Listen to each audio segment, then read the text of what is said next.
Welcome, everyone. Thank you all for making it out to the Kira office, and for those of you who came to New York, especially for this event, thank you. We appreciate the time, we appreciate the care, and we appreciate the enthusiasm. My name's Andrea. I'm a co-founder of Kira with Jagrati, whom you'll all meet in a few moments, and we'll be speaking about what we're going to be announcing today. There's a lot happening in the world right now, and preparing for this has felt a little bit difficult. I think it's felt even more difficult in the context of all the conversation that's taking place about AI, and AI in sectors as sensitive and relevant and impactful as education. As we were preparing for today's announcement, a lot of our focus went into product. Presentations of what Kira can do, Kira's capabilities, our features. But as we prepared to come on stage and talk about those features, it felt like it lacked some humanity. And I think that is the nature of education as a sector and as a discipline. It is a mix of art, humanity, and science. And the truth is, today is going to be focused most on the science aspect of things, but we're going to do our best to bring it back to the humanity of education and the art of teaching and providing instruction. We've been doing this work for almost 5 years at this point.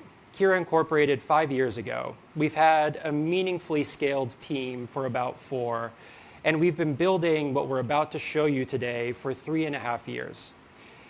I think that is incredibly unusual, if not without parallel, in companies of this stage, in this sector.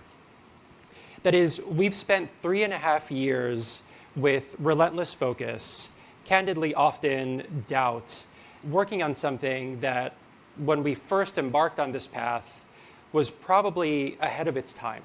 We first started working on Kira before LLMs like ChatGPT were commercially available. Talking about AI, just mentioning AI to some of our early customers was verboten. We were told not to use the term AI when meeting with customers, when meeting with districts and teachers, etc. Obviously, a lot has changed since then, but our focus, the approach we've taken to building Kira hasn't. And so while we've been around for several years, this is our first launch event. This is the first time we gather as a team. It's the first time we gather our customers. It's the first time we gather friends to talk about something very meaningful on the eve of its availability to all of our customers. And in many ways, this is kind of anathema to how we operate as a company.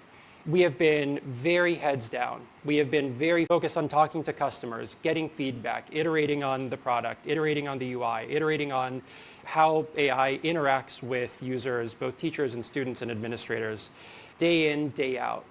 But we haven't really paused to share the upshot of that work. So this is a first for us, but it's really just the beginning in many ways.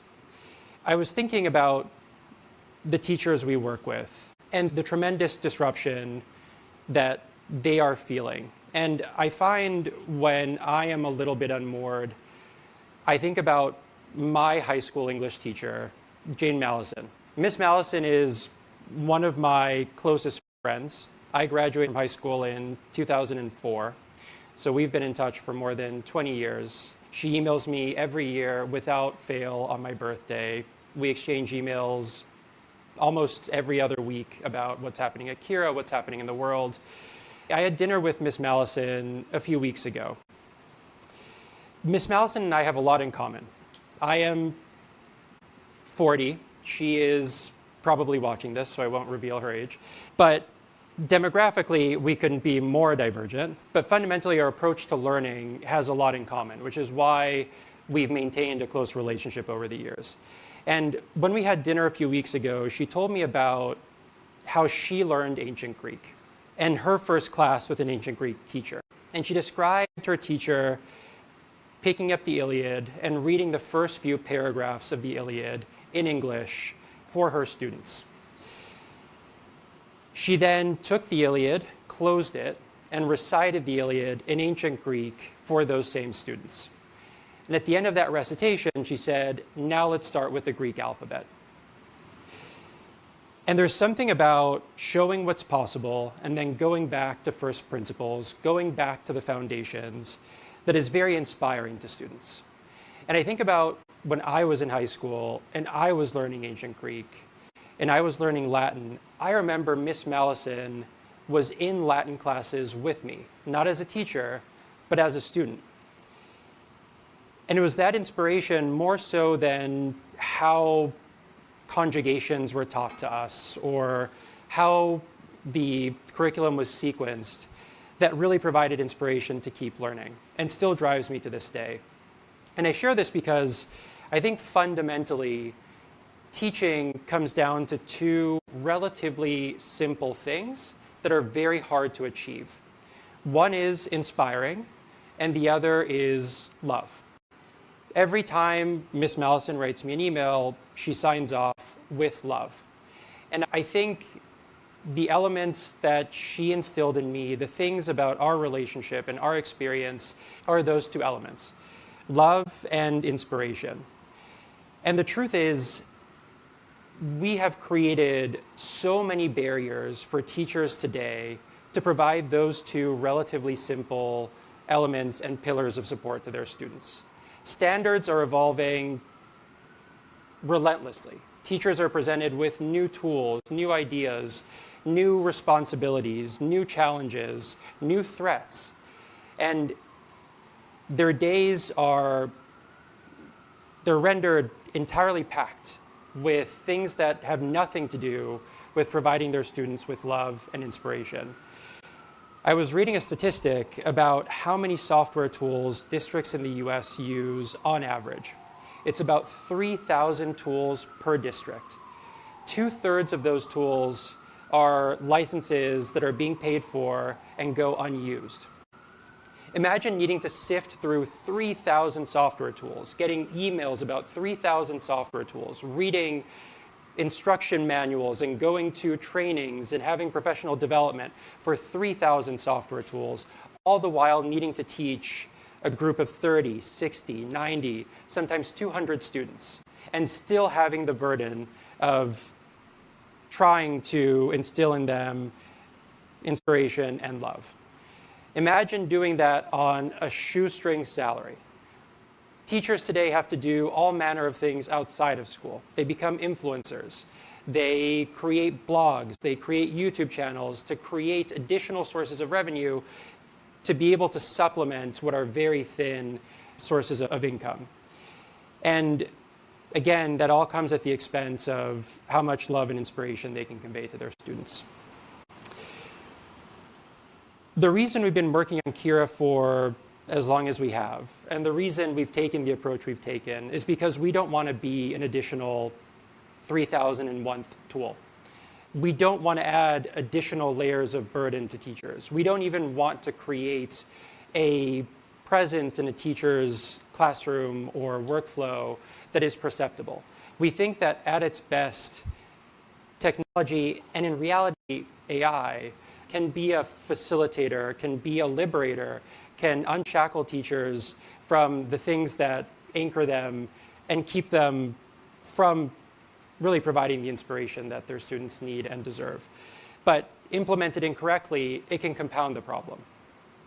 I want to show you what we've been working on and how we think this vision can come to fruition. There have been a lot of articles recently about education technology. There was an article in The Economist that started this whole debate, the title of which was something along the lines of, EdTech is profitable, yes, but it's also useless. And I think in some respects, they're absolutely right. As a technology company, we think about this a lot, and we think about the responsibility we carry, but the reality is, this is an industry that is radically underinvested. Technology in schools is funded in ways that are very different from technology in other sectors. I mentioned the 3,000 tools that a district uses. By comparison, a company of the same scale, so in terms of either headcount or in terms of top line, uses about 300 tools. That's an order of magnitude less. At Kira, we probably use 30 to 50 tools regularly. And if we're not using them, we're not paying for them. School software is mostly funded by debt. It's mostly owned by banks. And every incremental dollar goes to serving that debt, which means that every additional tool, every additional cash flow only goes to further consolidating, making more concrete, making more durable, creating more inertia for the entropy that teachers are living every day. We want to break that. We fundamentally want to undo that stronghold on teachers and schools and districts and universities even. Textbooks that have been in schools for the better part of 30 years are shipped in 6 or 7 year cycles.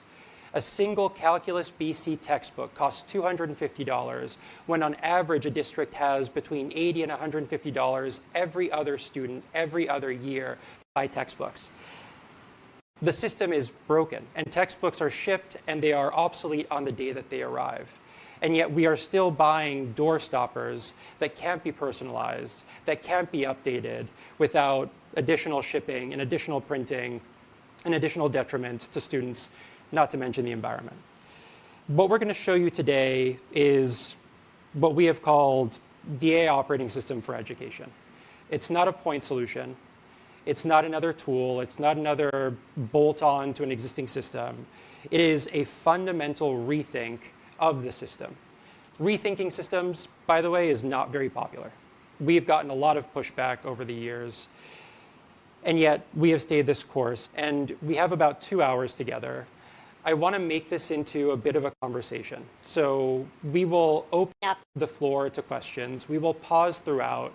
I hope all of you will engage and surface questions, surface ideas, push us, hold us accountable for what we're saying. But we'll also show you something that before today wasn't really possible. We will show you how, at scale, we believe AI can replicate the same kind of experience, the same kind of knowledge and insight a teacher like Miss Mallison had into me and what I knew and what I was struggling with and where I needed intervention and support, but for every student. For the teacher who's going from campus to campus teaching 100 students computer science in Tennessee, for the teacher in Brazil or El Salvador or in West Africa who maybe doesn't have the strongest subject matter expertise, but is able to inspire and is able to give their students care. How can we support them with the depth of knowledge they need to be effective instructors? That is what we're going to show you today. And then we're going to show you how you can build a full course of study, not a lesson plan, not a lesson, not even one course, but a full course of study, a CTE pathway, an AP program with 4 different courses in 30 minutes or 40 minutes at the same level of quality and insight that you might expect from a provider of HQIM or a large traditional publisher. We're going to start, though, with a new feature we call a student atlas. The student atlas is the insight that we are able to provide teachers longitudinally over the course of an entire student's career. We will show you how a teacher can inquire and query this interface to arrive at deep insights that would otherwise be entirely elusive. I'm going to pull up Kira's dashboard. In the interest of transparency here, we recorded all of this last night. So these are 4 sections that we're going to walk you through. These are demos that we put together about 14 hours ago. We knew it was going to rain today. We didn't know how stable the Wi-Fi would be. And we also didn't want to be typing while speaking with you. So all of this is real. All of this is immediate. It's going to be available to everyone who is a Kira user or signs up for Kira by the end of this week. But in the interest of making this as smooth as possible, we created these as recordings. So you'll see us pause and restart as we go. This is the new teacher dashboard. This is what a building administrator, a teacher, an instructional coach will see first when they log into Kira. On the right is a chat interface. This chat interface becomes the nerve center for everything a teacher does. The goal for this interface is for a teacher to wonder, can I do this in Kira? Inquire about it, and actually be able to execute on that intention directly from this chat interface. And where do teachers start? They start with wondering, which of my students is struggling? Where should I intervene? Where should I start? So we're going to query Kira about which of our students is struggling the most.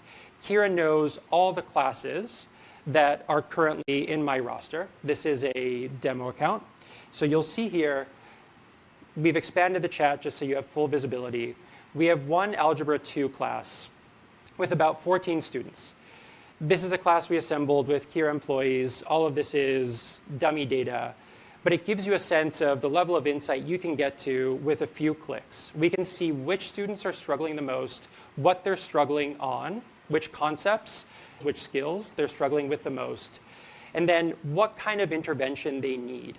The promise of multi-tiered systems of support, what is called MTSS in this sector, is that you can have high precision, deep insights into what students are struggling with and come up with personalized interventions for each student. Now, that requires starting with the insights we have and then getting to constructing those interventions.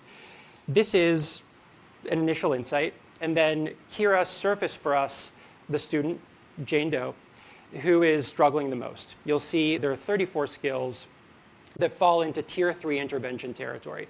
Tier 3 intervention means for this student to be able to get out of the position they're in, to get back onto Tier 1 instruction, so going back into traditional classroom instruction, they will need one-on-one tutoring. They will need someone like a Miss Mallison to really support them in a focused, intentional way. All right. Before I get into the details of what this page contains, I want everyone to try and think about one of two or both scenarios.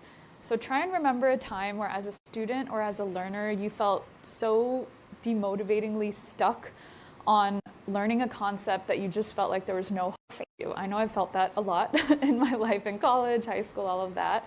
And then as a teacher, try and think back to a time where you just really wanted to help this student. You wanted to inspire them and provide love to them and care for them, but you just didn't know how. And that's also a very crippling feeling. I've also felt that while trying to help a middle school girl who then just started crying because she was not able to understand a concept in math. So as I'm walking through this, I want everyone to come back to those feelings, because those are the feelings that we're ultimately trying to help and mitigate with a solution like this. Now there's a lot going on here, and I want to say that this is not just a place for data insights and for us to provide recommendations based on those data insights around what students are struggling with and what they're doing well on. It's also a place where you can immediately act on those recommendations and create personalized resources and materials to help your students immediately. Okay, so first, let's start on the left side here. On the top, we are shown a pretty high-level summary of where Jane is struggling. This is what we call the student summary for the Student Atlas page for Jane Doe. Again, this is a pretty high-level summary. Below that, you'll see the data confidence piece. And now this, we believe, is very critical, right? We want to be transparent about how confident we are in providing these kinds of conclusions to you all as teachers. Right? So data confidence right now is mostly based on two primary factors around the data. One is the quantity of data, so how much data do we have for your student? So now I'm going to go through the three charts on the top, each of which provide some insight into what the students are struggling with, but still on a high level. We'll get into the details of this a little bit later. So the first chart is what we're calling the zones of proximal development chart. So here you can see whether a student is secure in certain skills. Each dot corresponds to a skill.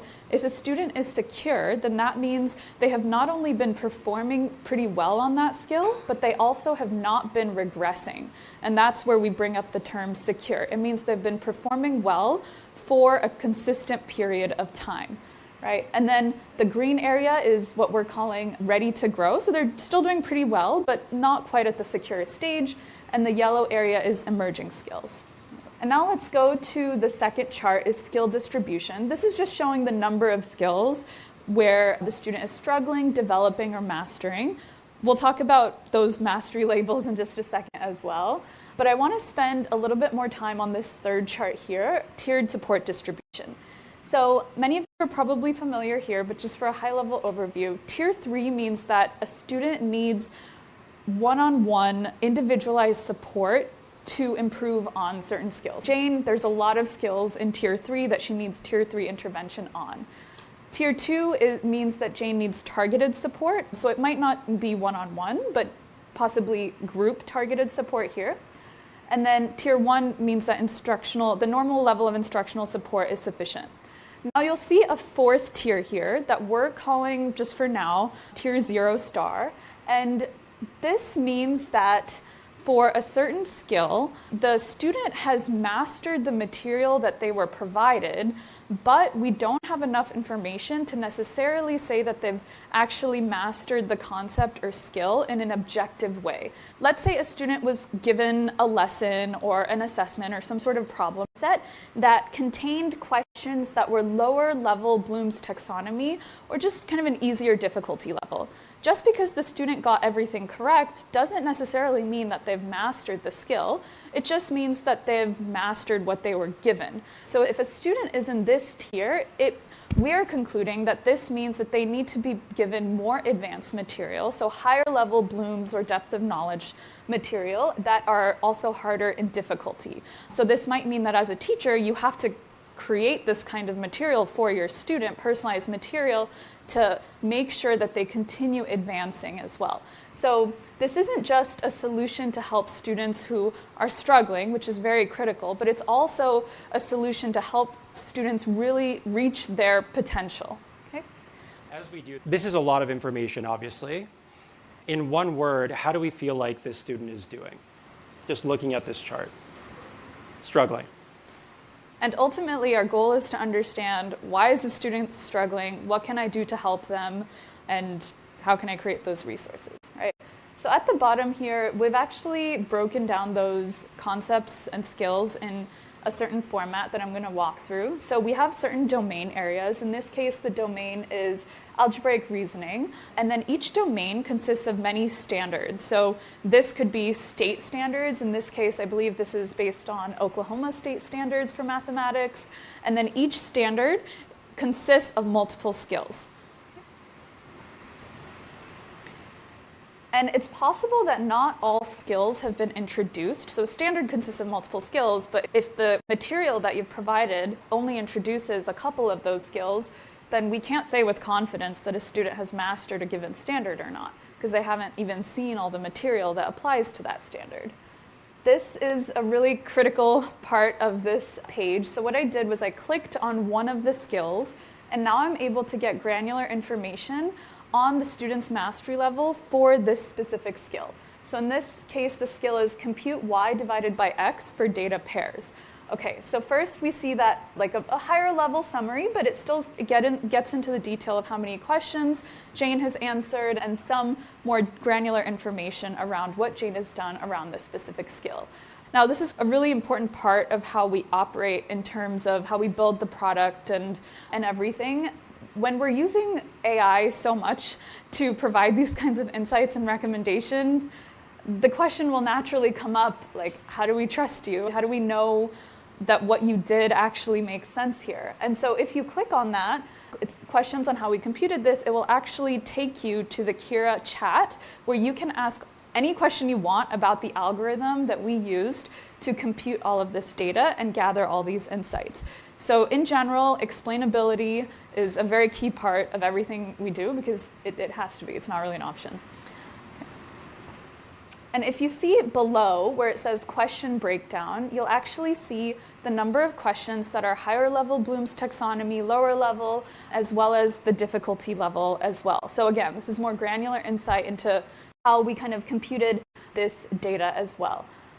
And then below question breakdown, you'll see data confidence. Again, we believe very strongly that we need to be transparent about this stuff.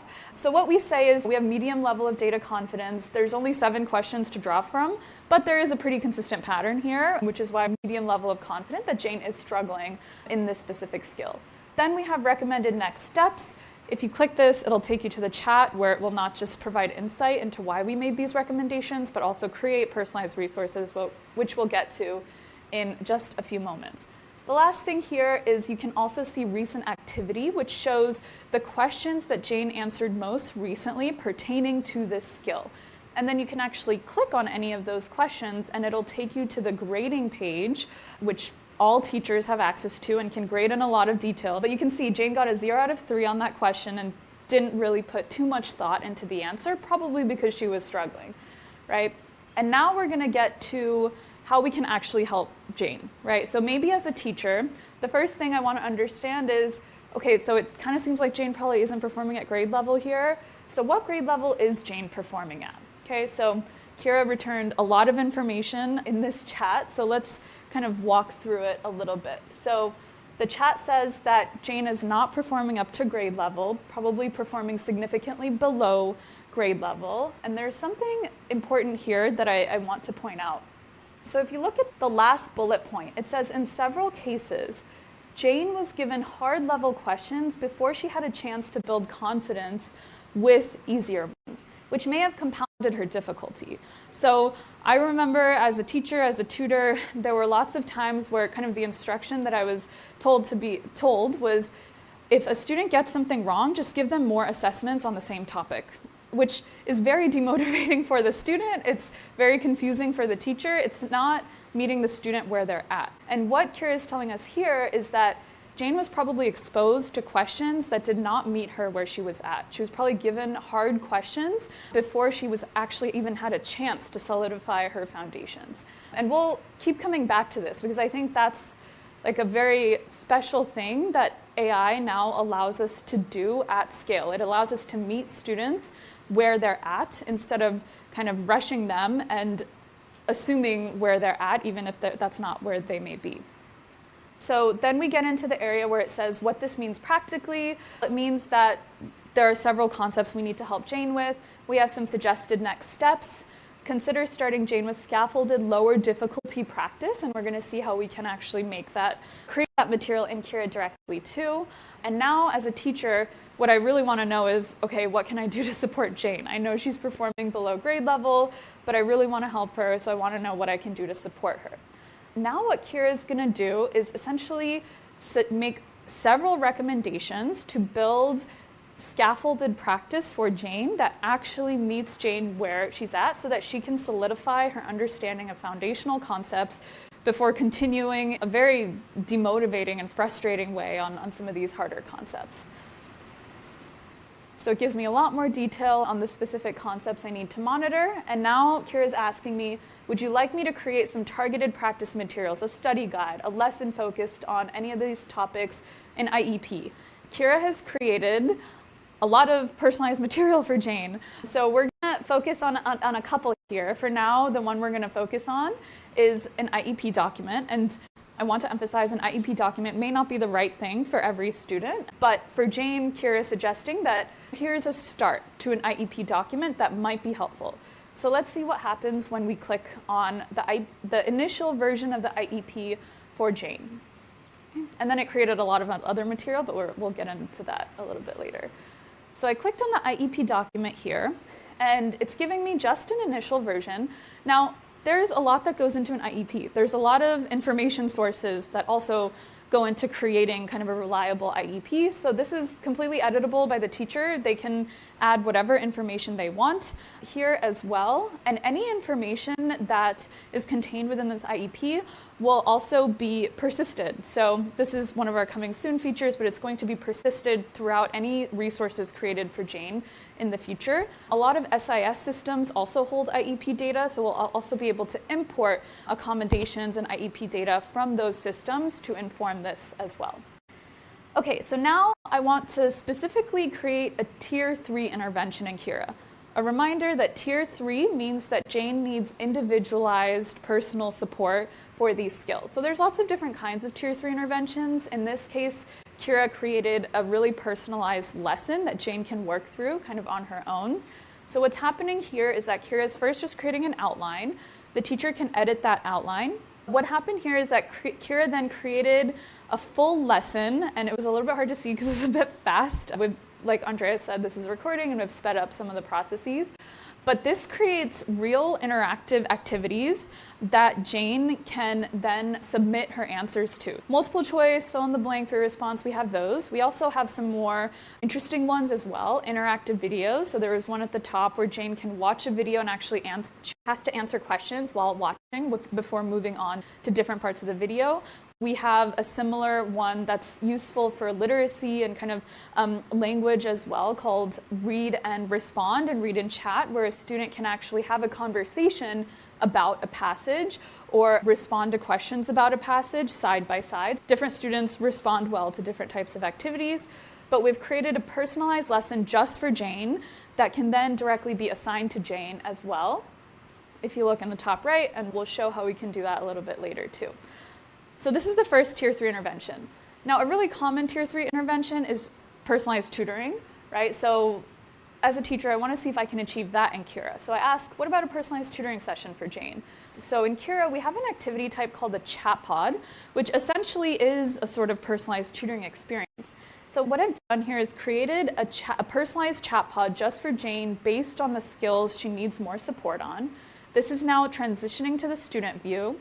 And I'm going to pause here just to make sure that we understand what this chatbot is saying, what Kira is saying here. So if you look at that line at the top, it says, let's start with the idea of a ratio, since that's a building block for everything else. So that's what we're trying to do here.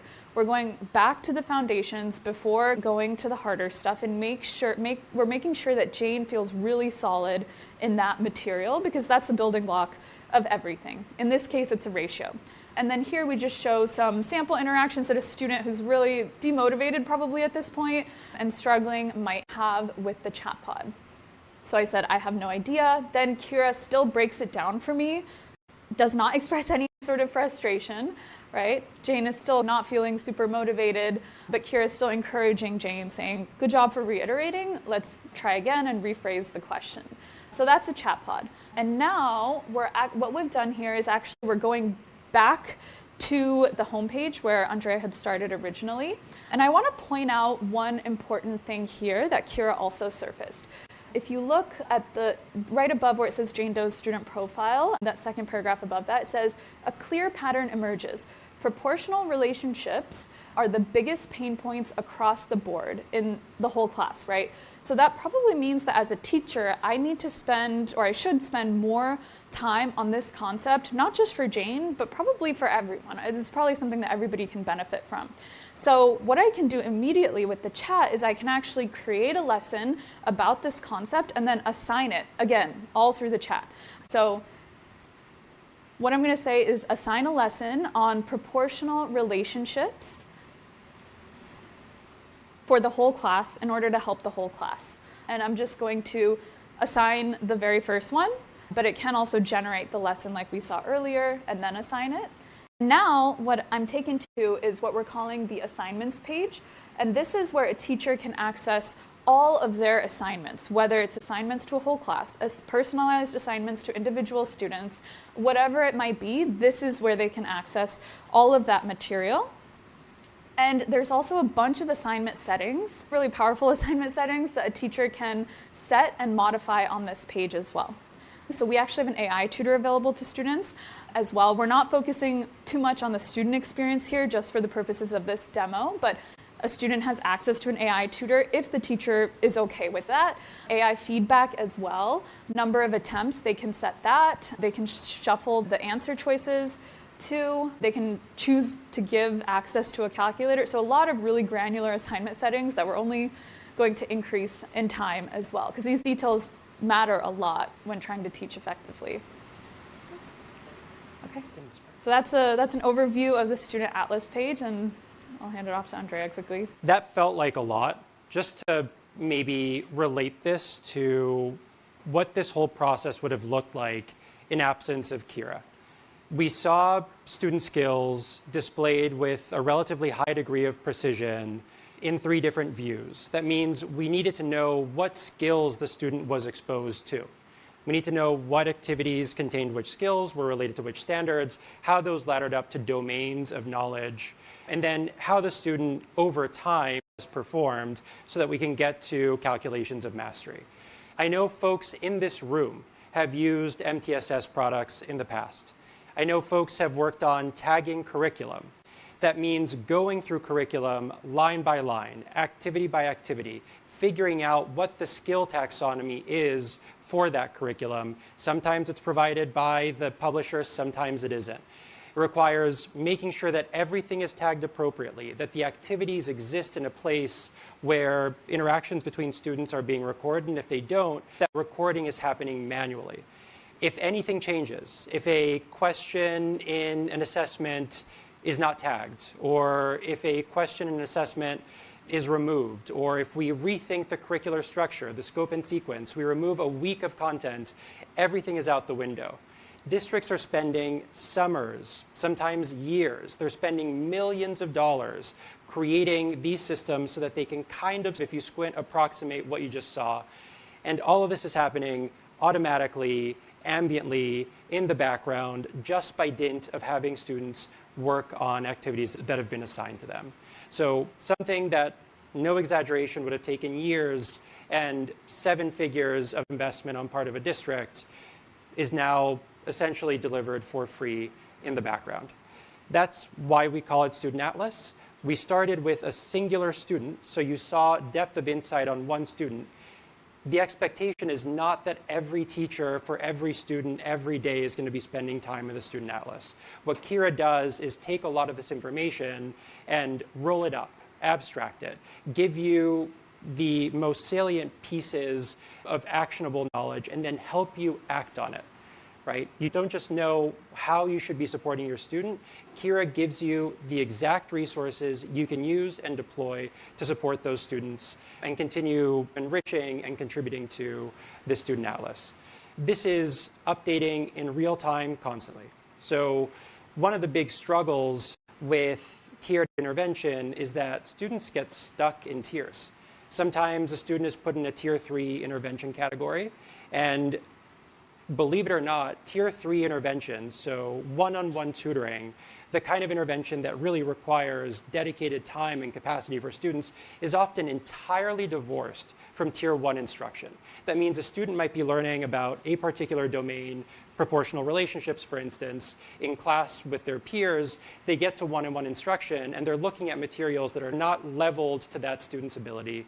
They might be in a reading level that they're not prepared for. It might be entirely unrelated to proportional relationships, but everyone is so busy that no one realizes. And then it becomes impossible to merge that student back into tier 1 instruction. And we've taken a student, we've taken a learner off a trajectory that they could have actually been mastering if they had the right resources and the right intervention. So Kira does that all automatically. As a student works on a chat pod, for instance, as a student works on a remedial lesson, as a student works on an enrichment lesson, all that information is channeled back to the student profile, the Learning Atlas, in real time. So a student who's struggling today doesn't need to be a student who's struggling tomorrow. And you'll see Jane actually had areas of knowledge where she was excelling. There were, we call them Mastery Plus or Level 0 star type interventions. Those are enrichment activities. So Jane, while being in tier 3 for a large chunk of skills, actually has a set of skills that she's already excelling at. So why hold her back? We can still give her resources to help her progress along those lines. So wanted to pull that out. I think for anyone who has worked in a district, anyone who's built curriculum, anyone who's supported students with specific interventions will probably feel viscerally how this can be a big liberator and also help students progress towards mastery on all fronts, irrespective of where they start. So that is Student Atlas. The question that usually arises now is, how do you know that all of this is accurate? Like, how do you know that a student needs a tier 3 intervention? We showed you the roll-ups, we showed you domains, we showed you standards, we showed you skills. One thing to note is the only input we get as a platform is the standard. States publish standards. If you've ever built curriculum around standards, standards can be confusing. They can sometimes imply skills, they can sometimes describe skills, but not always. Kira takes those standards and disaggregates them into skills. So the skills you saw, the skills that are points in the zones of proximal development, the skills that are being described as either mastered or not, are skills that we have disaggregated from the standards. So they are more granular than standards that you would see at a state level or a district level. We also impute the domain. So we roll up the standards to a domain of knowledge. How is that happening? How is the tagging happening?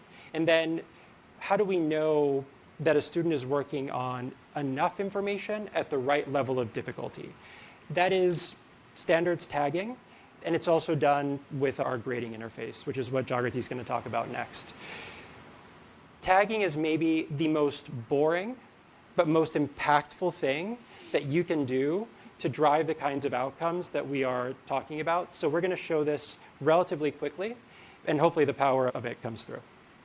One thing I do want to emphasize when it comes to the algorithm and computations for something like the Student Atlas is that it is extremely iterative, right? So we have kind of a phase 1, version 1 here, but as we learn from a lot more data and a lot of teachers and administrators and students, this will have to be continuously updated as well. So what I'm going to talk through is kind of our initial algorithm for the Student Atlas. And so what you see here is a lesson, okay? And then each lesson or a course that you build in Kira has something called lesson or course properties, which is that button on the very right of the toolbar at the bottom. If I open that, actually allows me to select my world of standards. Now, Kira, because of the sign-up flow and onboarding flow, will have information about you around what state and country you're from and what subjects you're teaching and what grade level you're teaching. So we will do our best to try and impute what set of standards might be most relevant for you, but you have full control to change that in this interface here.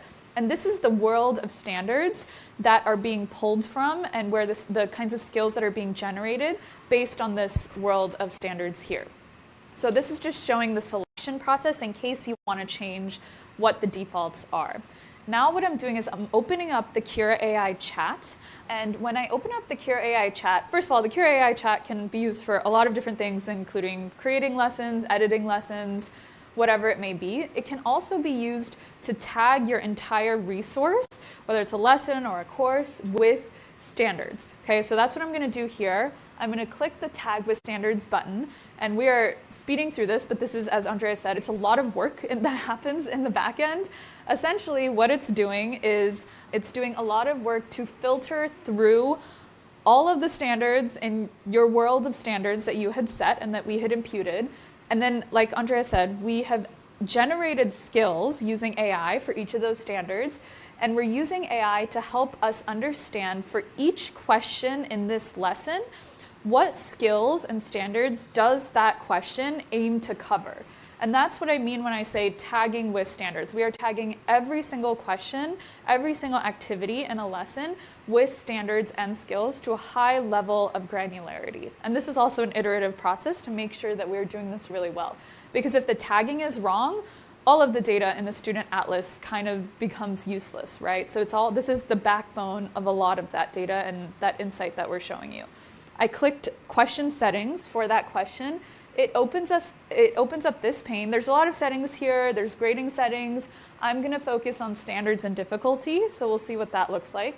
So I click the standards tab, and then I can see here that for each standard, so in this case, the standard is use functions to model relationships between quantities. In this case, this question covers 2 out of the 3 skills for this standard. So that's what we're tagging with. So we're just tagging with those 2 skills, not all of the skills, because that's not accurate, but just for the subset of skills that are covered by this question. So that's one piece of it. And then the other piece is going to be around difficulty. So we've separated this into 2 different parts, Bloom's taxonomy and difficulty level more generally. And we can also tag with that. And now I'm going to transition a little bit into the grading piece of things. Grading is such a critical part of what we do, and we have to make sure that we do it right. And it's not easy. It's not easy for teachers. It's not easy to build. And this is also something that's continuously kind of iterating and improving as well. So what I have here is, this is actually an essay question type. This essay is more mathematical in this case. I'm going to show you the amount of granular detail that you can put into grading a student's question. And you can use AI to support you, but we do believe that it's very important that a teacher has full control in terms of the final grade that's released to students. Nothing is released to students automatically unless you want that. It gives you a really good starting point, and then you can iterate on the grade based on your specific teaching style. So in this case, because this is more of a free response essay type question, we've actually created a rubric that's specific for this question that's automatically created. Each rubric is percentage based so that it can apply to questions of different point values.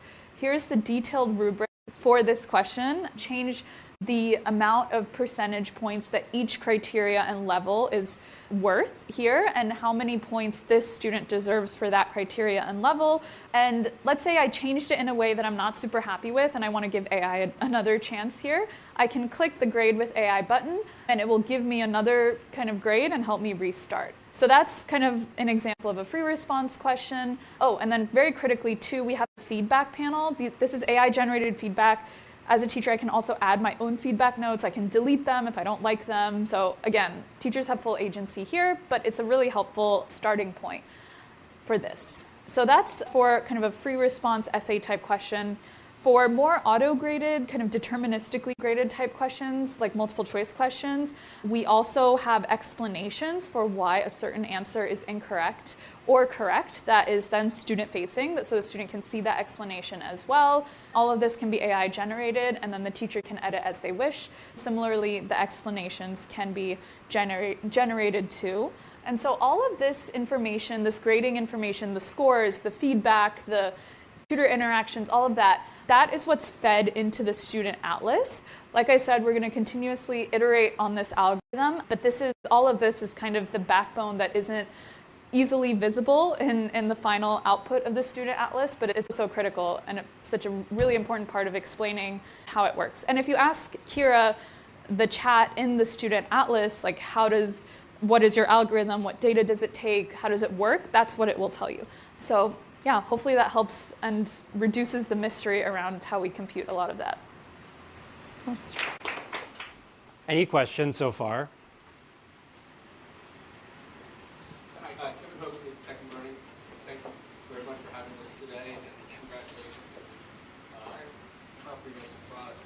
I guess I'm going to ask now, the hard part comes in terms of working with 15,000 different school districts across the United States and the bureaucracy that each of those districts will come in. So I saw Jane's student data there and talking about IEPs, and I can see some school boards saying, there's no way you're going to drill down into my individual students' data. Also, when you're looking at the assessment data to compile what Jane is doing, can you talk a little bit about the steps on how you can build that sort of data in and get through those bureaucratic hoops, or how you're hoping to anyway? I think there are a few different questions there. I think we'll talk about change management towards the end of the session. We have some folks here who are very much driving the charge on some of these initiatives.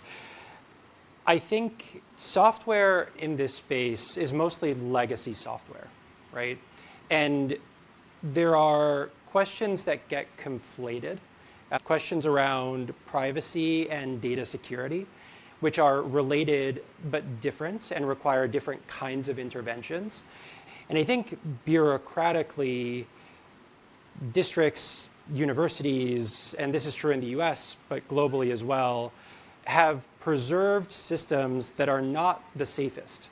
Right? When you have 3,000 software tools that are loosely held together by integrations that are transmitting student information between each other that no one is actually paying a huge amount of attention to because there's no visibility, you're creating a massive liability. So whether it's talked about or not, whether it's intervened on or not, the system that exists today is a huge liability. And there have been data breaches, which we won't go into detail on, with existing legacy systems that have made the news nationally and internationally. Consolidating systems, having data exist in a way that doesn't require so much exchange between systems that aren't really being vetted suitably, is the best way to avoid those kinds of outcomes. It's also the best way to anonymize data in a way where you can really guarantee that the information being shared with third parties does not contain identifying information. There is no way, and I can say this with absolute certainty, there is no way any district in the US today is able to tell you with a guarantee that the data that's being processed by those 3,000 software providers, many of which have probably already gone out of business, can guarantee anonymity for students. An integrated platform can. It requires a lot of change management. It requires leaders who understand nuance while also are able to spearhead innovation. And luckily, there's a lot of that in US districts. And there are a lot of those folks who are really championing these kinds of initiatives. There's been another really big shift in this space where historically administration, so like district administrators, have been the drivers of adoption of new technology. A lot of that has shifted to teachers, and teachers are now using new tools because they are more intuitive, because they add a lot of value, because they save them a lot of time. But teachers aren't very well equipped to make these determinations either. So teachers end up needing to lobby administrators, or there ends up being a bit of tension between those groups in terms of what tools to use and how to make sure that they've been properly vetted and that the paperwork is in place, not to mention the underlying infrastructure is in place to guarantee safe and responsible use. So there's a lot of change underway, and it impacts everyone, right? If you have a child in school, it impacts you. And the next 18 months are going to be a period of pretty seismic transformation as people begin to realize these things. Moving away from legacy systems, and this is why building Kira over the past 4 years has been very hard. 4 years ago, we're lucky that we have investors that have given us the time to build as they have, but no one believed this 4 years ago. Our investors probably didn't believe this 4 years ago. Our team has struggled with belief in this moment coming. But it is a confluence of the technology being mature, Kira being ready, and administrators recognizing the same dynamics that we've been talking about, and that change, which is really system-level change, finally being possible. Hi, Brett Rower. 2 questions. One, first, again, congratulations. This seems too good to be true, and I know that's real. But would love to hear, I'm seeing how this could impact educators, a former principal and classroom instructor. I see the benefits of this. I would love to hear, pre the launch of this, what has been the student user experience? Have any students experienced this? What's been their feedback? How has that guided your journey? I know you went from 1.0 to probably 1.5 to 2, but like for this exact experience, what have students been saying or thinking about the transition? It's a great question. Thanks. First of all, there are so many stakeholders involved in these processes, right? You have teachers, you have administrators. I'm kind of lumping administrators together, but administrators focus on curriculum, they focus on technology, they focus on safety. You have parents, you have policymakers. The most volume of use comes from students. And there are a lot of things we can say to give insights into the experience as a student. I've observed, and we've talked quite a bit internally at Kira, which is interaction with Kira's AI tutor. Any material that's built in Kira, but every interaction a student has in Kira can be facilitated by an AI tutor. And the AI tutor is designed to support students in a Socratic way as they work through content. The whole experience of our AI tutor is based off of the premise of an intelligent learning system, a concept that's existed for 30 years. AI didn't happen in the past 3 years. AI has been around for a while, and intelligent tutoring systems have been one of the promises of AI for a long time. And not to get into too much detail, but there are 2 layers of intelligent tutoring systems. One is called the outer loop, and the other is called the inner loop. We focus a lot on the inner loop. The inner loop is where a learner asks a tutor a question, and the tutor gives the student an answer. And then we can add more friction, less friction. We can add tonality to it. We can add context on the student critically. Our AI tutor knows all the things that you saw in the Learning Atlas and won't give guidance or feedback that is misaligned with what the student knows and doesn't know. The outer loop is the content the student is learning. When you sit down with a great tutor, and you have a one-on-one session with a great tutor, they will start marking up your materials. They will say, this is probably too hard, let's try an easier example. Or circle a word and tell you, what does this mean, and leave a note for you. And Kira's experience, the ability to generate materials, which we'll show in a moment, in real time, based off of inputs, is what allows us to control both the outer loop and the inner loop. What you're seeing today has been rolled out in fractional parts over the course of the past 4 years, as we felt that elements of it were ready. And so the learning experience for students evolves constantly. What I would encourage you to do, and what we do, what I do all the time, is use Kira to learn things. I wanted to learn how to do a Rubik's Cube, so I created a course on Rubik's Cubes, and I'm working through that. I'll report back in a few weeks. But that's really the core of the experience, and there's a lot that we're going to learn together over the next several years. Okay.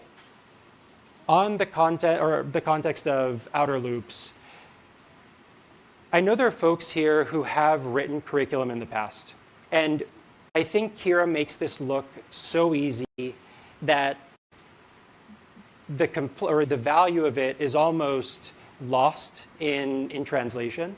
Is anyone here who has worked on curriculum willing to raise their hand and acknowledge as much? Awesome. Lance. Fantastic. Lance, can you tell us a little bit about pre-Kira? And you're probably more well-versed in Kira than most, so don't give away too much. But pre-Kira, what did it take to create like a year-long course or a semester-long course? So first off, a curriculum designer for an online school, or that was my past job. And when we were working through, first we'd have to go with the scope and sequence. We would get the scope and sequence together. We would build out our first few lessons for our teachers to look at. So as a curriculum designer, I'm not the expert in the curriculum, but we would build out a couple of lessons. We would send it to them. As if the feel and the look that you want, we would get that back. Then after we got the okay, we would go ahead and build out the first unit. We'd send that back. They'd look at it. They'd okay it. Then we'd go through and build the full course. Then we'd send it back to them, and they would spend the whole next year teaching from what we built, making suggestions, making edits, and they'd send it back to us. We'd edit it again. And you're generally about 3 years to build out a full course to get it to the way that the teachers would want it. 3 years. Usually there's about 3 people on the design team. So 3 years per course. Yeah, so hours upon hours. That is a district that has resources to build a course, that has Lance and his colleagues to go through and work through that process iteratively, who can find subject matter experts or maybe experts themselves, who have the wherewithal to spend summers, winters, academic years editing, refining, listening to student feedback, listening to teacher feedback. Honestly, the thought alone is pretty exhausting. And then you also have the challenge of 3 years of students going through a course that isn't finished. And then you get to the end of those 3 years, and the concept you're teaching has fundamentally changed. The state releases new standards, and you have to start all over, which is unfortunate. I'm going to show you how we can accelerate that, again, to a question of minutes. We can skip this, go to the next, or skip the slide, go to the next view, and then just pause there. Okay, let's pause here for a second. Before we look through this, thinking back to tagging skills, tagging standards, and grading, those are all very consequential things, right? And they can't really be undone today. If you've tagged a course and you've rolled out that course, you can't then go back and say, actually, never mind, I want to use different tags. If a teacher has in their mind a concept of what a student knows or what a student is struggling with, there's a lot of permanence to that perception. With the Student Atlas, you can re-tag materials and reevaluate them ex post without the student needing to redo work. That means we can know, in the context of Oklahoma, in the context of New York, in the context of Tennessee, if a student is working through coursework and they've been rigorous and we've assigned them tier 1, tier 2, tier 3 interventions as they go, we can know how they performed. But then we can take that perception and entirely reconstruct it around a set of standards or a set of skills that are separate. There is an exam that folks here may be aware of called the PISA exam. PISA is used to evaluate education systems. And it's an exam that's administered every 3 years. There's a group of students, usually 10th or 11th grade, who take this exam, which covers things like literacy ability and math skills, but also things like creativity and soon AI reasoning. And you can take student performance on any assessment, retag it with the kinds of skills that are evaluated and taxonomized by PISA, and see how students' performance on those activities would map to the PISA exam. That means that we can reevaluate how rigorous or how pedagogically sound curriculum is after it's been administered, or if we're using simulations before it's administered to students. So you don't need to have students go through curriculum for 3 years before you can evaluate whether it was the right curriculum. But if we want to create curriculum from scratch, we can. And what we're going to show you is a unique use case that comes up quite a bit. So rather than just build a run-of-the-mill Algebra 2 course, we're going to create an Algebra 2 course for a district or a school that has a specific mission, and a mission that emphasizes, say, ethical leadership and digital citizenship. So we can take a math course and weave into it concepts and principles and missions that don't necessarily naturally occur in an Algebra 2 course. I share this because what we'll show next is the ability to merge different courses. So you can create cross-disciplinary courses. You can create a course that marries computer science and history so that you can have multiple standard sets embedded in the same course. This is what we're calling Course Studio. Some folks have maybe used Course Studio in its non-AI form to date. We're going to show you how you can create a course entirely from scratch using AI. And we're going to start with Algebra 2 that is also combined with ethical leadership and digital citizenship. So first thing we do is click on Course Studio. We're going to generate a course with AI. We're going to input a course name, a course description. So this is an Algebra 2 course. Algebra 2 will include ethical leadership and digital citizenship throughout each unit of the lesson. We'll select a subject. We'll select a grade level. We could select standards. Here we'll choose Alabama math standards for tagging purposes. You'll see we're going to select all math standards for the 11th grade in Alabama. We're going to choose what kind of course this is, what the instructional style is, how long the course is. By selecting the length of the course, we also allow Kira to develop a scope and sequence. So when you create the course, we will, in short order, be able to provide you a full scope and sequence, which means what to learn on what day, what activities to assign on what day. If you have an existing course, we'll be able to restructure it, rescope, and resequence it so that you can remove elements without disrupting the continuity or the scaffolding of that course. And then we click Continue, and Kira will generate an outline of the course. So instead of generating the full, in this case, quarter-long course, though this would, in theory, be a year-long course, we'll create an outline. In this outline, you'll see we have learning targets for each unit. So each unit is constructed around specific learning targets, all of which are editable. And then an outline of the lessons. Each lesson is about 50 minutes of instructional time. So that includes lectures that a teacher might give. It will include lesson plans that a teacher can use to adapt those lessons. It includes activities. It includes the canonical foundation that can be personalized with the Learning Atlas tools that Jagrati showed earlier. And it also includes assessments. So we can build a full assessment in an assessment environment that is proctored or monitored and is also structured around the content that precedes it. So later on this morning, we will show you how to build a unit test from an existing course. So you'll see here for Unit 4, we have multiple lessons and a unit test at the end that can be administered differently. And then once we've reviewed this, we've decided I'd like to see whether Unit 5 actually accomplishes what I want it to accomplish. I can query the course. So I can investigate the course through the chat. I can edit the course through the chat. I can rescaffold it. I can translate it. I'll build the course, and voila, I go back to my dashboard, and I can see my Algebra 2 course. This includes questions, so a diagnostic at the beginning. It'll include images. We will For descriptions of graphs, we include a Desmos calculator, which you'll see is pre-populated with the graph that is being explained in the lesson.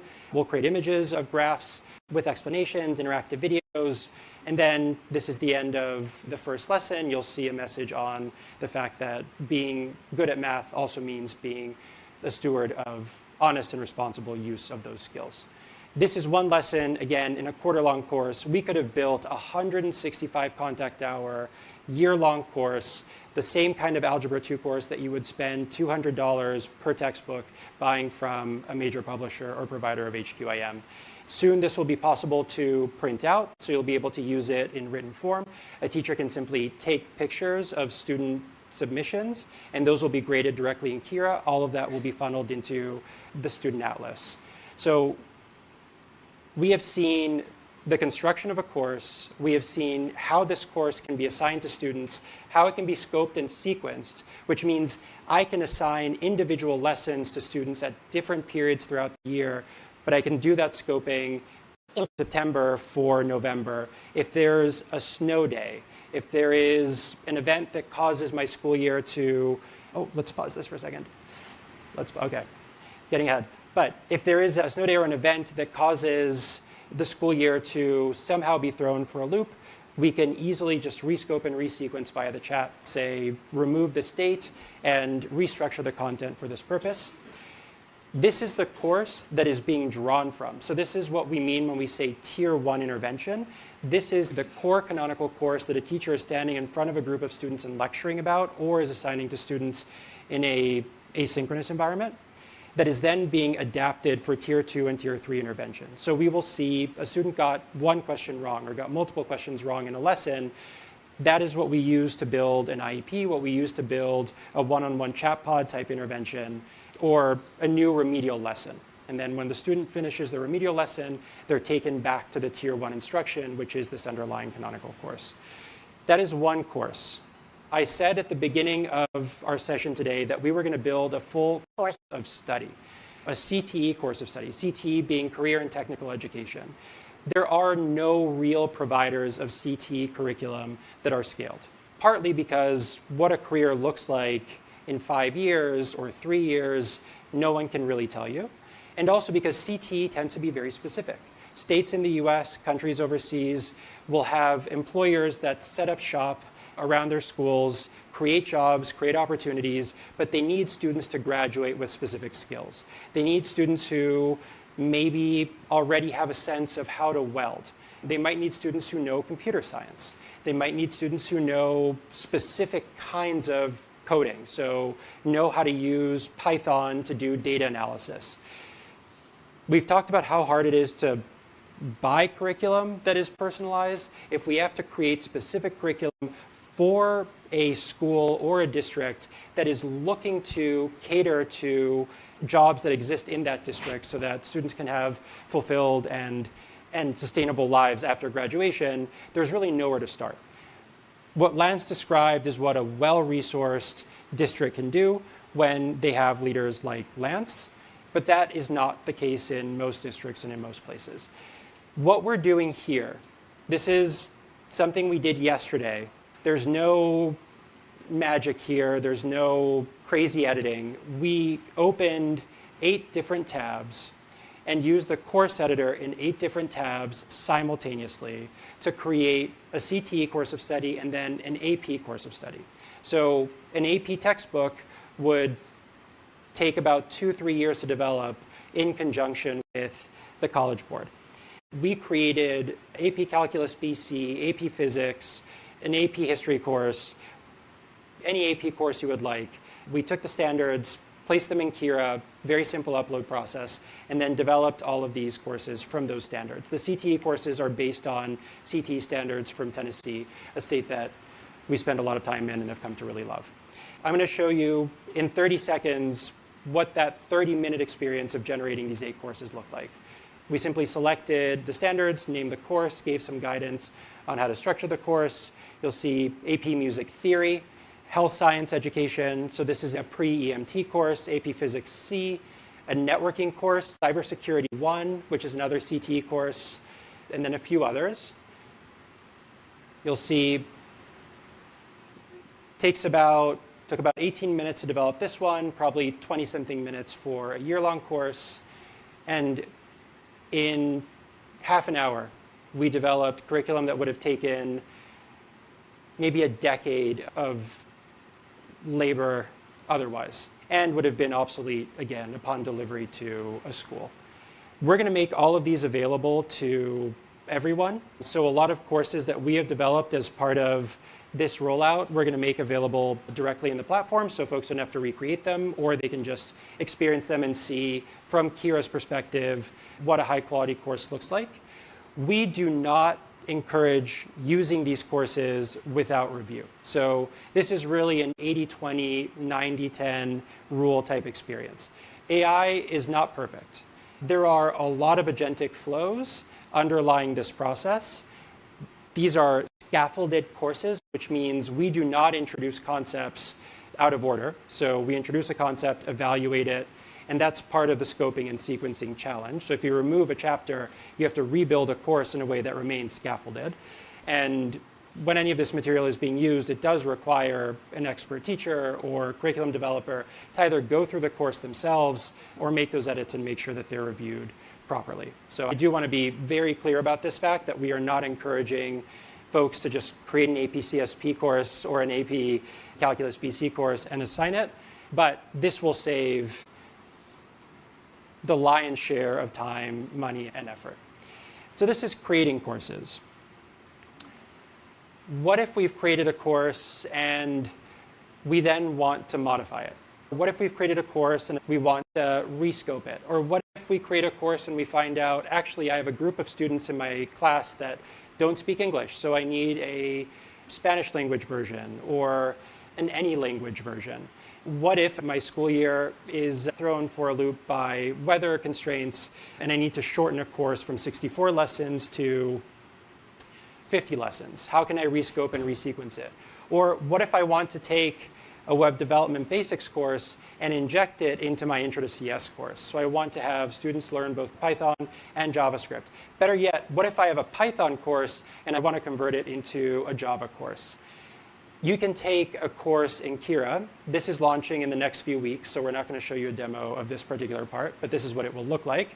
You can take any course in Kira. You can import any course from your LMS, from Google Docs, from photographs that you've taken of notes you've written on napkins, upload them to Kira, and do all of that work directly in Kira. So if you have HQIM and you don't want to start over, but you want to rescaffold your HQIM, if you have textbooks that your teachers have gotten used to, or there's a lot of trust in because they are legacy textbooks, you can take those and restructure them, personalize them, make sure that any interactions that students have with those materials are reflected back in the Student Atlas through this view. So here I can select multiple courses. These all exist in my library in Kira. And then I can decide on the actions I want to take. I can take courses that haven't been tagged with standards and tag them. So if I have a textbook that is a legacy textbook, I have new standards, I want to see how it lines up to those standards, I can tag that textbook with these standards. I can use it as a reference, I can adapt and remix, I can clone and customize, translate, whatever it is I might want to do, I'm able to do with those materials. So we have taken linear curriculum, unshackled it, and it becomes living, breathing, modifiable, all in a few minutes using Kira. And again, every interaction a student has with any of these materials funnels directly into their Student Atlas in real time. So any personalization you need to do, any direct interventions, tier 3 interventions are based on those experiences. This is why we've been building for 4 years. The ability to talk about this in a few minutes feels pretty surreal, but there are a lot of very smart people at Kira who have been tinkering, experimenting, making mistakes, learning, listening to customers, teachers, students, and administrators, and building all of this. And it culminates in what we've seen here. This isn't everything we're showing, but I do want to pause and see if there's any feedback, any other questions at this point. Hi, Nick Pokolitsky from the ESC of Central Ohio. I'm wondering if there's an admin console so that Because I'm imagining a number of different teachers spinning out different Algebra 2 courses. I know they're grounded in the standards, but just thinking about consistency and uniformity of content. So a lot of the functionality you saw is not always made available to individual teachers for the reason you just described. It really depends on school policy, district policy. A lot of these tools are designed for curriculum developers. So we work with a lot of very scaled countrywide customers who do not want teachers creating variants of national curriculum, at least not restructuring that curriculum. A lot of districts that have the same requirements, so those controls are very much things that can be configured for organizations. We are creating a new organization interface that we're going to roll out to existing customers, so not, or institutional customers, not customers who just create accounts directly from our website, which will give a lot of that fine-grained control. But yes, that is a critical element. Not everyone should be deciding on scope and sequence, or at least not every district has policies that allow everyone to decide on granular scope and sequence. Hi, my name is Melissa Hannon. I'm from the Office of Student Pathways, New York City Public Schools.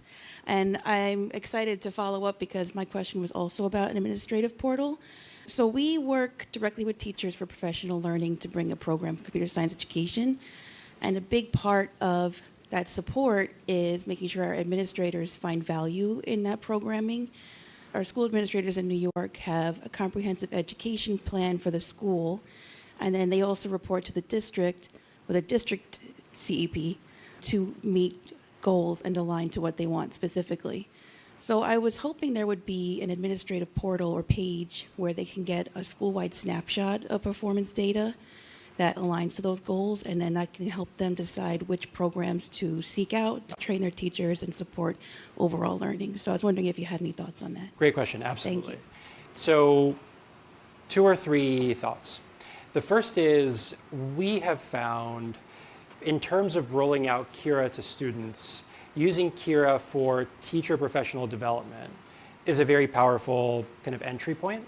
So in Tennessee, for instance, Tennessee passed a law in 2022 requiring computer science as a graduation prerequisite for all high school students. And one of the big challenges, as you can imagine, probably better than anyone, is training teachers who are not technical to teach computer science is a very heavy lift.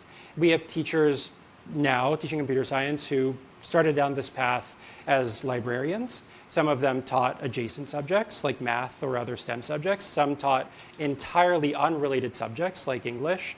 Some were PE teachers. And they found themselves in a position where in 6 months' time, they went from being opted into teaching computer science to teaching a room this big of students a subject that is highly technical and pretty challenging without much in the way of otherwise training. The way we provided that training was in Kira with the assistance of an AI tutor. So teachers went through training and curriculum in the same way a student would, learned in the platform, and then were able to have a bit more empathy and put themselves in the shoes of students, but also more confidence when teaching those students in the same platform with the role reversed. This was 2.5 years ago. So this was the first time we introduced an AI tutor. Now that's a lot more powerful and insightful in that the same insights you have with a student atlas into what students know, you can get for teachers. As teachers go through curriculum or professional development materials, you can get a sense for where they're struggling, what they're learning.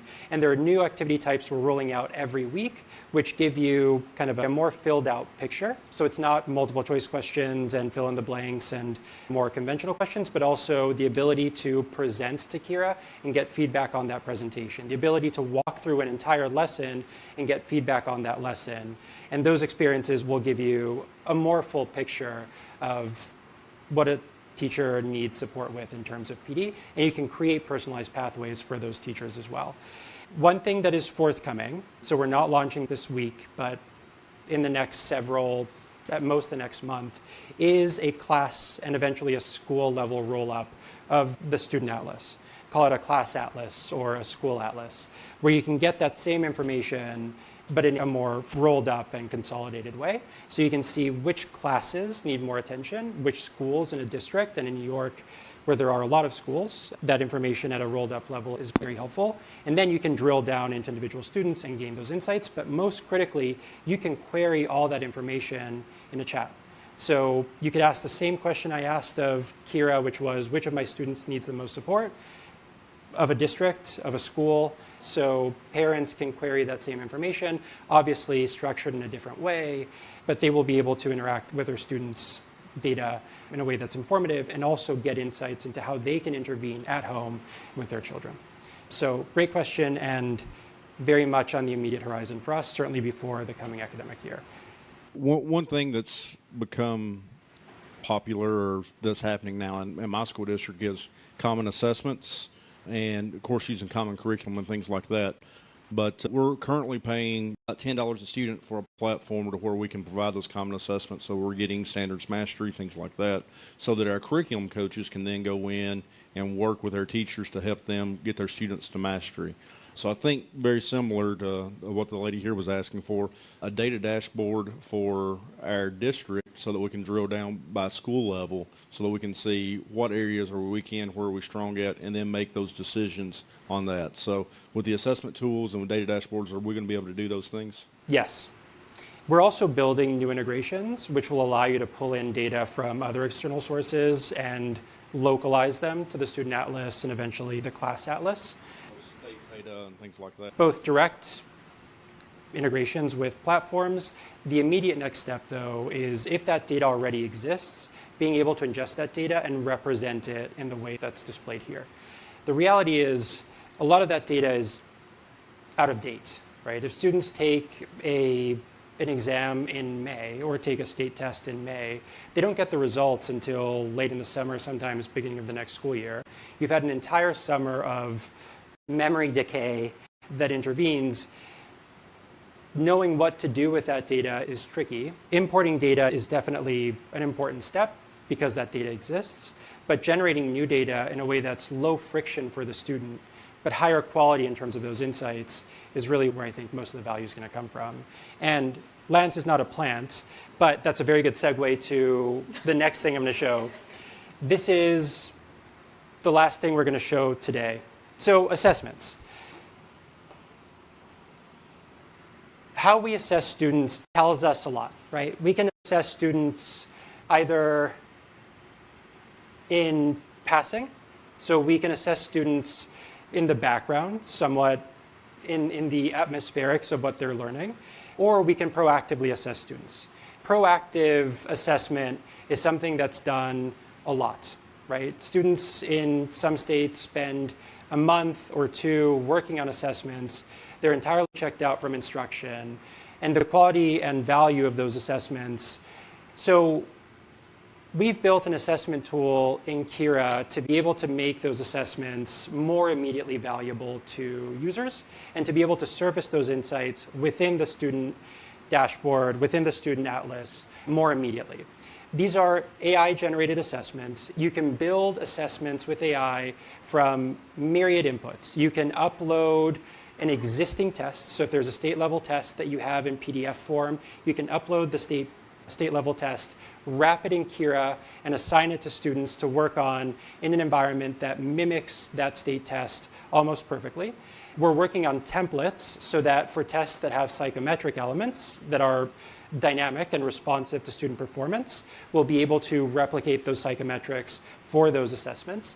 We will be launching a practice ACT and a practice SAT. These are real public domain ACT and SATs that students can work through. But what we'll be able to do is create a grade that mimics the grade a student would actually get on those tests. And then based on that performance, create a personalized course of study for a student to go from their current state to their ideal state with a few inputs like the amount of time they have to actually spend on learning. So the same process we saw for building an Algebra 2 course, the same process we saw for creating a course of study, we can use to create a specific course for a student to prepare for an assessment, where if we give them enough time, we can say with confidence that if they put in the effort, they'll be able to improve their scores. But that all starts with building the assessment layer, and I'll show you how that works. So everyone's dashboard will have an assessment tab, or you can go to assessments in the create dropdown. You'll see all these ways to create an assessment. I'm going to create an assessment from one of the courses we just built. Actually, this is a course I built, an Economics 101 course. So this is a freshman econ course like the one you might have taken in college. I'm going to select a unit, and I'm going to select a lesson. So this is a lesson level exit ticket. Say we are teaching Econ 101. We finished lecture, pop quiz. I want to see if students have been listening and have actually understood the instruction I just provided. I'm going to select the question types. This doesn't have to be selected. It can be optional, or it can be imputed from the material it's being built on. This is being built from a transcript of the lesson. So this isn't created from a concept. It's built from the transcript. I can preview it. So these are 3 questions in 3 separate sections. So economics, microeconomics, and market. We cover all of those concepts in that lesson. I can edit the assessment if I want. So I can remove sections, I can consolidate the sections, I can add questions, remove the questions. I can do anything I want in the way of editing manually or with AI. I can assign this synchronously. I'm going to call this an exit ticket. I can schedule it for later so that it starts at a specific time. When we build courses, the course already has assessments built into it that are scaffolded to that course. I will give a time limit. I will share this with the students in my class using a code. Students will log in, input the code into their dashboards, and start working on the assessment on their end. They're going to select an answer. They will submit this section. Remember, there are 3 sections. You'll notice there is a proctoring tool. Students can navigate away up to 5 times. Everything is graded with AI. So whether it's a multiple choice question or a free response question, I could have opted to grade this manually. This is what the grader looks like. And I can release my grades, and now I have some helpful statistics into the assessment as well. You can imagine if I had a whole district of students taking a diagnostic at the beginning of the school year, if I had a group of 30 students, I would have statistics that tell me, 1, where students are, but 2, what the quality of the assessment is given where students are in their learning journeys. I can also see which questions students got wrong the most. So high frequency error questions, what the question was, which students got it wrong, and I can also see their grade based on that question. So this was a free response question. You'll see students provided fairly perfunctory answers, and I can go back to the grader, and then I can release these grades to all the students, and all that information goes back and feeds into those individual students' student atlases. So a single assessment, this is what a student would see. They would get feedback. There are explanations for all of the answers they got right or wrong, so they can learn from the mistakes they've made. And this is what it looks like for a student. You'll see they can go through each of the sections. This is a simple exit ticket. It took 3 minutes to create. It's 3 questions. I assigned it in real time, got the feedback, and my student atlas is richer for it. And any interventions that I create coming out of this exit ticket will be informed by this performance as well. Again, this is the same interface we can use for an SAT. Instead of an A to F scale, you would have a 1600 point scale. You could use it for a MAP test. You could use it for a STAR test. Really, any assessment we will have templates for. That is everything we wanted to show you today. We thought we would end on an assessment note. We have a pop quiz for everyone. No, I'm just kidding. Thank you all so much for being here. It means a lot to me. More importantly, I think it means a lot to the Kira team. There are a lot of folks in this room who have done a lot more work than I have to get us to this point, and a lot of partners, administrators, and friends in schools and districts that have given us feedback over the years that have helped get us to this point. We will take some more questions, and then there's some folks who are here that I think can provide some helpful insight into change management, and I wanted to bring them up on stage to talk a little bit about that while we have a few more minutes. But I'll pause there, and thank you all so much.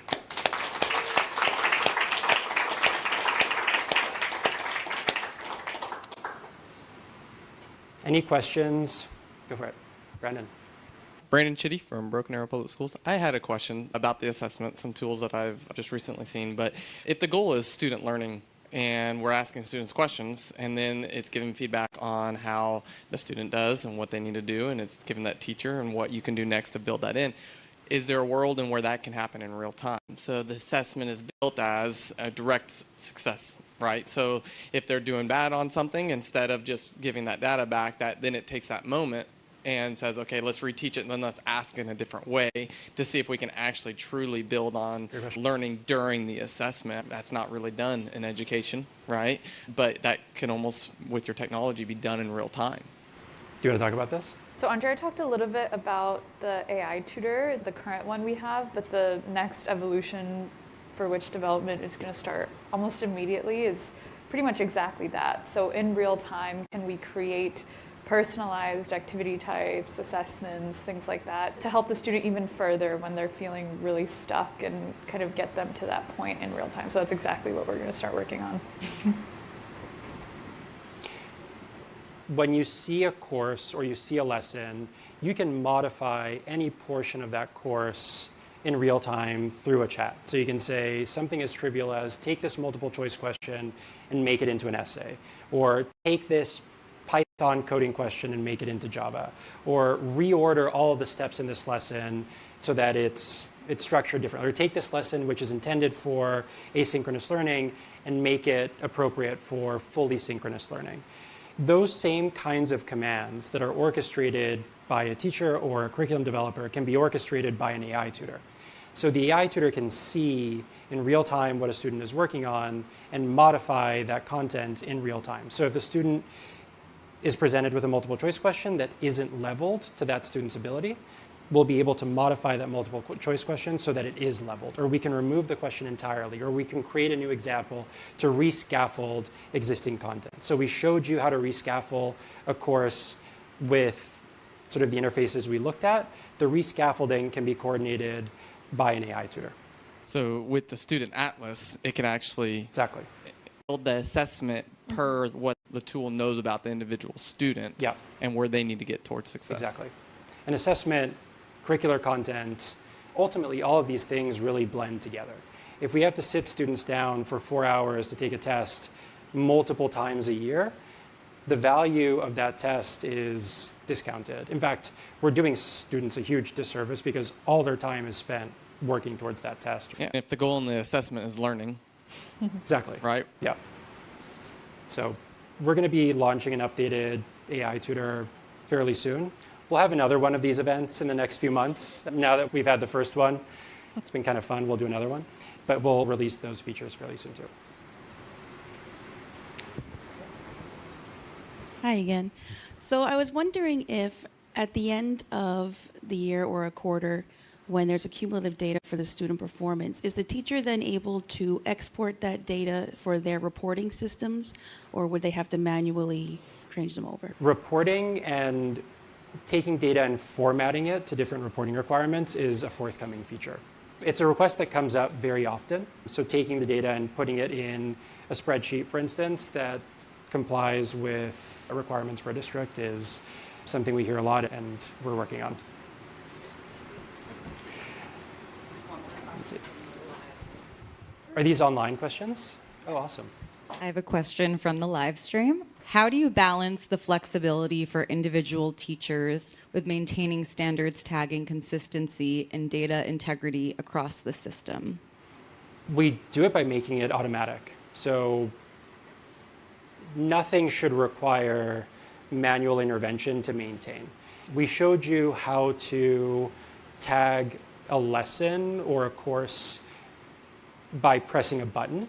If Kira knows the universe of standards to pull from, in other words, we don't have to boil the ocean with all standards across the globe, but rather can look at a grade level and a subject, that tagging happens very quickly, and you don't actually need the manual intervention of selecting those things. So if we know where a teacher is by dint of how they've signed up, so what they're teaching, what state, and at what grade level or what range of grade levels, whenever they're generating a material, all of that can be tagged automatically. So it's really something a teacher doesn't have to think about.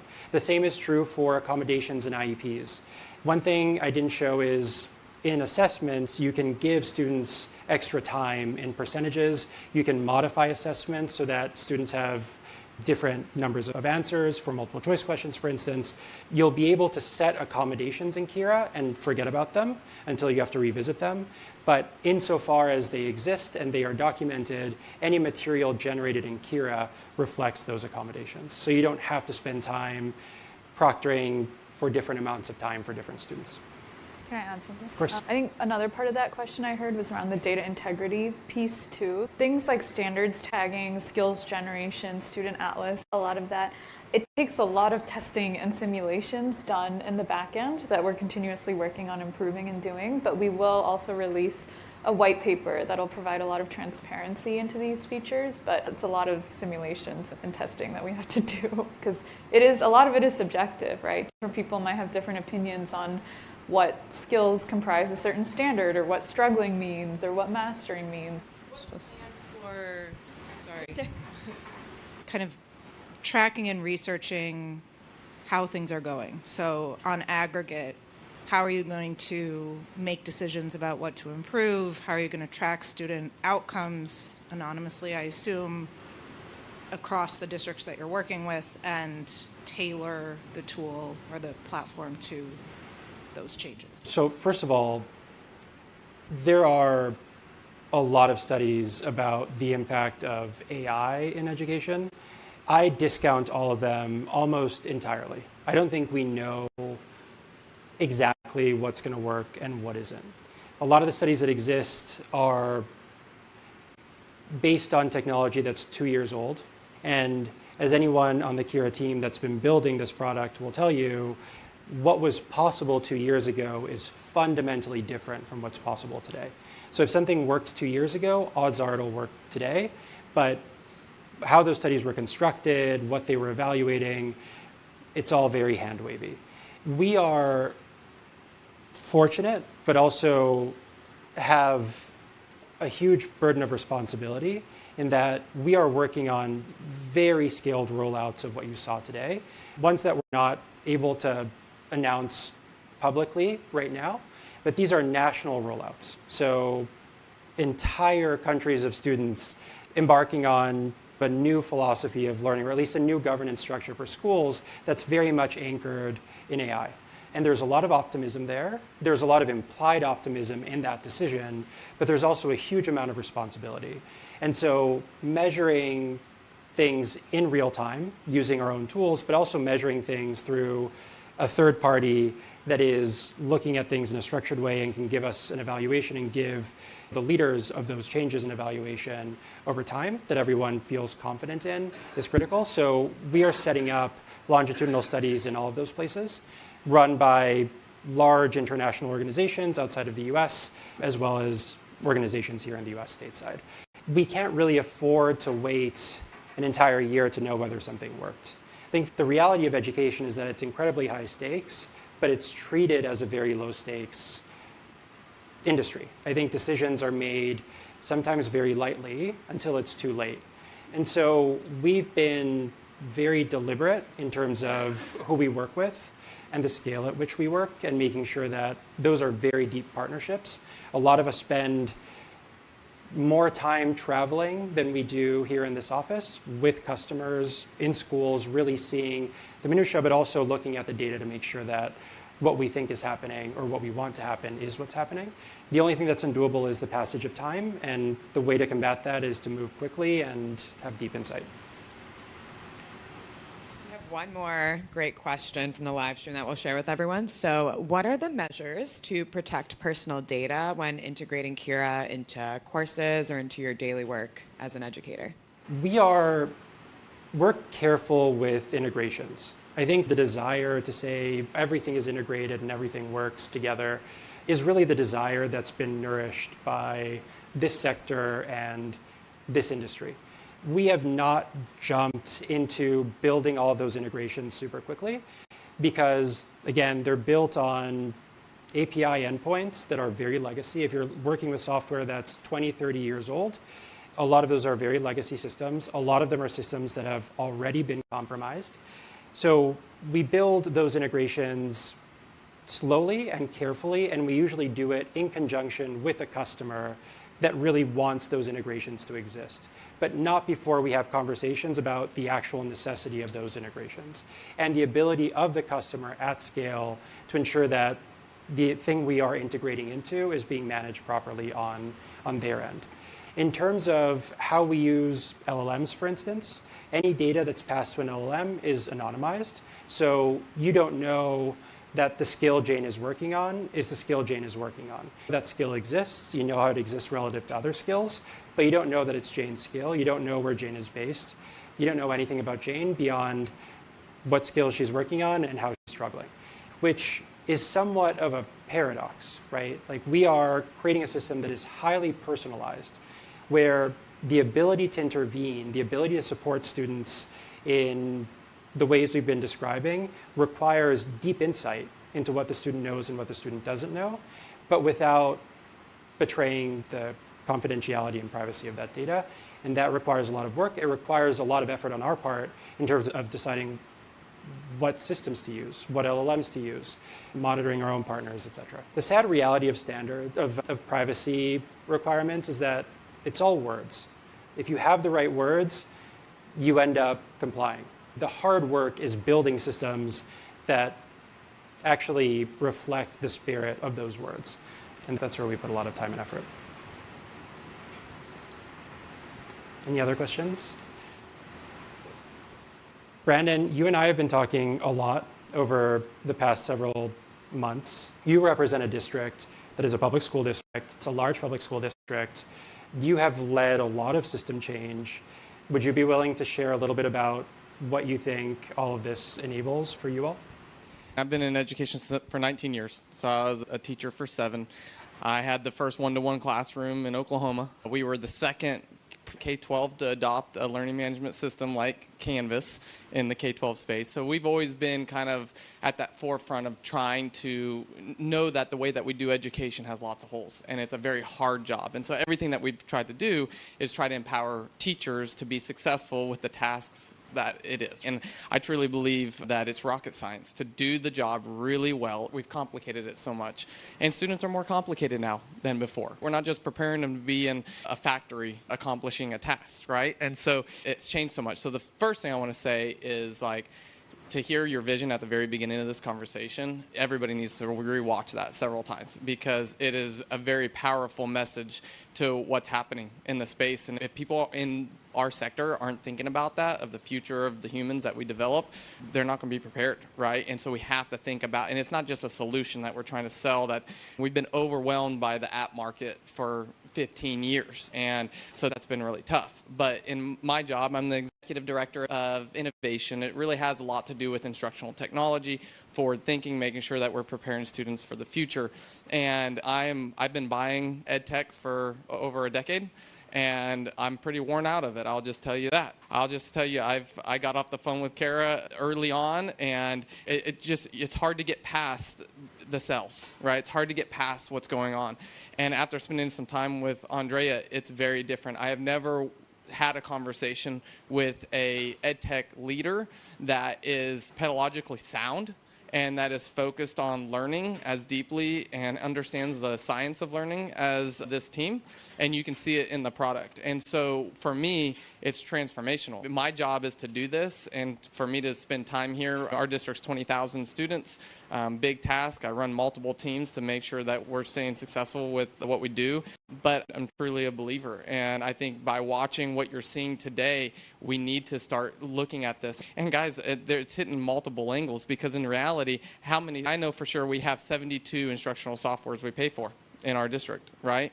I see a vision where this is pretty much takes over all of them. I see in the short term, within a year and a half, it takes over a good handful of them, right? And we're working at, I think, 7 different angles through our collaboration on how Kira could impact what we do for teaching and learning in our district, and really simplifying that rocket science, and really bringing, my big hope in this whole AI development is that we bring humanity back to instruction, right? We put more onus on the interactions of the human and the student, because the real, like, teaching and learning is a human effort, right? We have to teach kids how to learn, right? And it's more powerful now because it's easy to learn now with AI. If you truly want to learn, it's more powerful than ever. But if you don't want to learn, That's really easy now too. So with these tools, we have to teach kids how to learn this material, how to take that onus and empower teachers to do a really hard job. And we've talked about data-driven instruction for a long time, but it's made it even a deeper rocket science. And so we're going to launch some things in August that is a smaller scale cycle of learning that uses this. I think one thing that I want to have deep conversations with Kara is we talk a lot about online service here, right? Students with tools giving data, teachers using the online tool even deeper. There's a big part of that where now we have to talk about what is the offline interaction. How does this support offline learning? Because if you've been in the space, we know that screen time's a big issue. That's a byproduct of, I wasn't even considering that 5 years ago. But now we know that kids go home and spend there's a lot of research on this. We need to limit that, right? And so we're looking at a model where Kira plays a really important part. But it's not the entire hour. It's a segment of the hour that helps train the teacher, helps give activities through a lot of the iterations that we have. And one of the powerful things that he talked about really in the future is giving the tool your personality as a district. What is important to you? What are your essential standards? What are you trying to accomplish when it comes to instructional practice? We want kids to all be engaged in a classroom, and I want the tool to help teachers to build those spaces, right? To make that happen in our instruction. And so I definitely see it as a partner.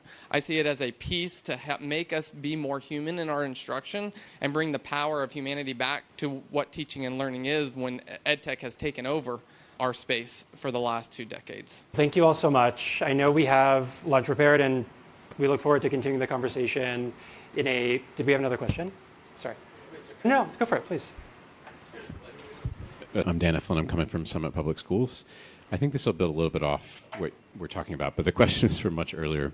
When we were looking at the student atlas, one of the things that I'm curious about is the tagging and understanding mastery towards all these different skills is incredibly valuable. There's another component when you're trying to figure out how to support students, which is response to different types of interventions. Even just the resources within Kira, there's a number of different modalities. You're going to put this in the AI tutor versus this would become a small group workshop versus this becomes a whole class thing or collaborative activity.